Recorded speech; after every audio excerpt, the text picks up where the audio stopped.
The SGX Nifty has cut its gains, so up only about 44 points now, and once again that would mean we will be in that zone from where the markets normally slip. But let's see. At some point, of course, this range has to break. Ashwini Gujral, Mitesh Thakkar, and Prakash Kama now join us. Good morning, Ashwini. How are you trading today? The indices. Well, good morning. Yesterday I had mentioned that 10,800 is holding on, and before the Yes Bank saga started, the call was to get long. Now 50 points of the gain is already done, and possibly today if you have some amount of short covering and we go back to 10,950, 970, I think that would be the time to get off. Whether the breakout happens or not, that probably time will tell, and we should wait for time to tell us. But I think today in the morning, you won't get much of an opportunity to get in, because if you open at 10,950 thereabouts, then there's hardly 20 odd points. But yes, today could be a short covering type of day, and maybe Yes Bank shows some more follow through. Okay, so at 10,950 you don't trade, or you would still play for another 30-40 points? You should be having positions from yesterday. Okay. And 10,950, 970 you take profits off. Fair point. Okay, good morning, Mitesh. What's your trade today? Yeah, good morning, Lata. So I think, we've been advocating that this range-bound movement might continue and possibly give a directional signal just as we approach the expiry as well as the budget session. So I think maybe another 1-2 days of consolidation could happen. But of course, if it breaks out before that, I think, you have a trade in hand. For the timing, it's a range market, not much of a bias. You can keep doing range trading. The downside is 10,820, 800. If that breaks, maybe another 100 points, and on the upside, I think 10,950, 980 is now a well-documented level. So we'll continue with that.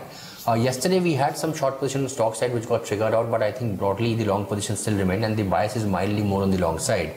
So it's a stock-specific market for me, unless until we are at the edge of the range.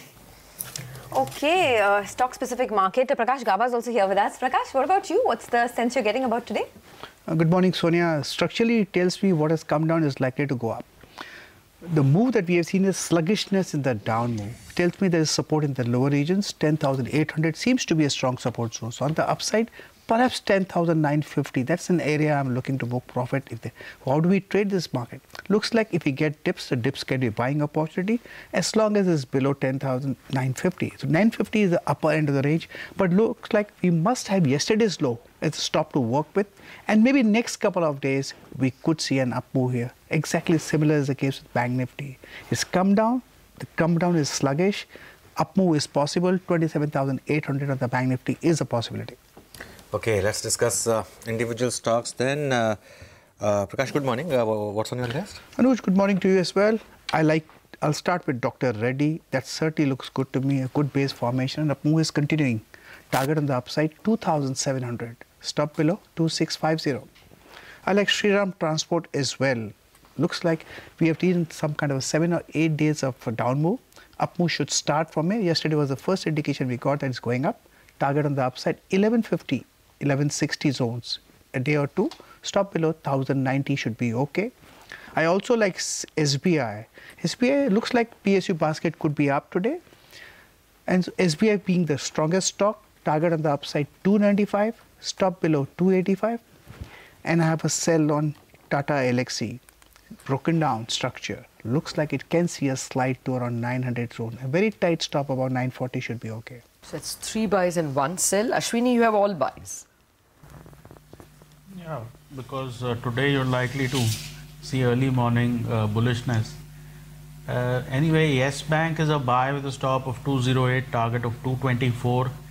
Yesterday's big bar tells you that there is a bottom in Yes Bank. As long as the low of yesterday's bar, which is 185, whatever, that holds on, I think Yes Bank is a buy on all declines. So try to buy whatever decline happens today. Chances are in the next couple of days you will have a resumption of the rally. RIL is a buy with a stop of 1235, target of 1285. REC is a buy with a stop of 118, target of 130. HDFC is a buy with a stop of 1960, target of 2000. And NIT Tech is a buy with a stop of 1285, target of 1340. Okay, Mitesh, I noticed that you're going to have some pharma stocks for breakfast today. That's right, and Dr. Reddy's, I think Prakash also mentioned, that's on my list as well. Buy with a stop at 2640 for targets of 2725. That apart, Kaveri Seeds, the intraday chart shaped up very nicely. So with a very tight stop loss of 569, long positions can be taken. Look for targets of 595 here. And Page Industries also, after showing a lot of oversold readings, it's giving some reversal on the intraday charts. So could bounce back to 23,800 and buy with a stop just below 23,000. I have one sell call, that's Motherson Sumi, sell with a stop at 159 for targets of 146. Okay, that's a bunch of trading ideas. We're going to come back to you all with lots more. But meanwhile, Kunal Shah of Edelweiss Financial Services has joined us on the phone line. Kunal, we've invited you primarily for the Yes Bank numbers. Now that you have had a better look at it and analyze the fine print on the deposit growth, etc. Any worries over there? The fact that deposit was flat quarter on quarter, is that a worry for last quarter and now things will ease up, or would you still think wait and watch, or do you have a buy on the stock? Yeah, so with respect to deposits, there were two reasons. One was in terms of certificate of deposits. I think the focus on that has been reduced to half. And there were some one-offs on the savings deposit side, particularly the government balances. But I think now it should stabilize, and we will see more than 30% year-on-year deposit growth. And I think overall on the advance growth as well, we will see it continuing to be more than 25% over next 2-3 years.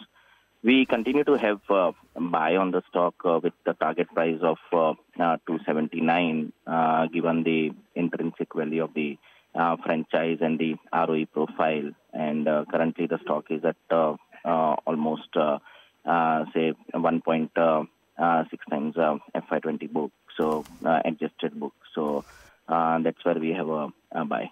Kunal, hi, good morning. So you have a buy on the stock. There are a couple of events, though, that are going to take place. One is the 29 Jan board meeting, where the future role of Rana Kapoor could be stated. You also have the divergence report for FY18 that could be announced. Do any of these events influence the stock in the near term? I mean, would you be cautious about them?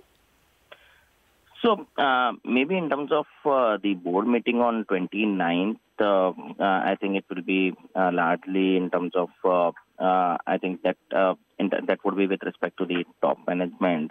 But definitely we would look out for the impending RBI's divergence report. That would be quite critical because maybe that's where there are different views, and we need to know as to what could be the divergence number. Even though management yesterday on the call highlighted that irrespective of the divergence, they are continuing with 80 basis points kind of a credit cost guidance.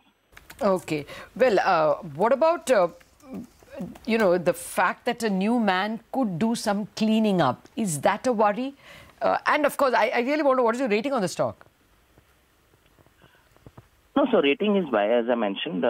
And in terms of the new guy, we will have to look at it in terms of the newer strategy with respect to growth.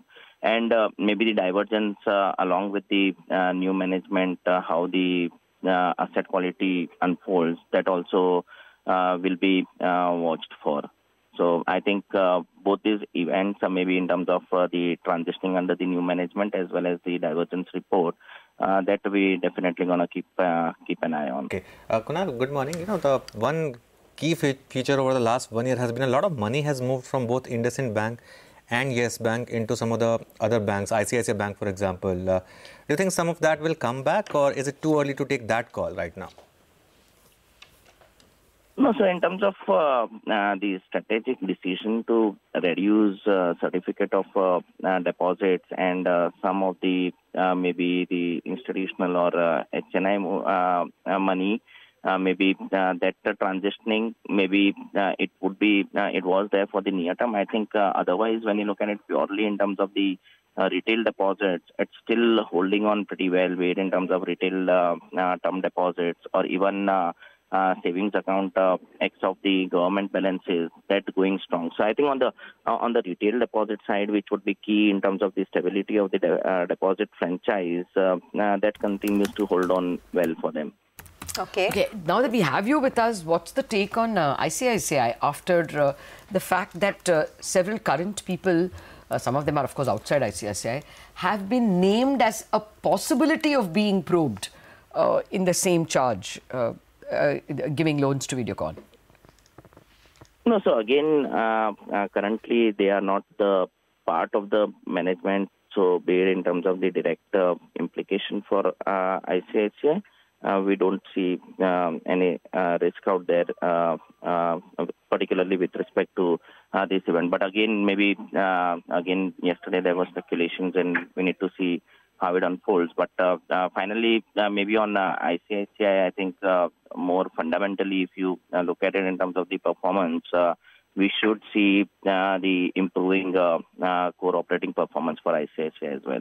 Okay, Kunal, we leave it at that. Thanks so much for joining us. So that's Edelweiss. They're positive on Yes Bank. They have a target price of 279, but they say that issues like the divergence report of FY18 as well as what happens in the Jan 29 board meeting is something that they'll closely watch.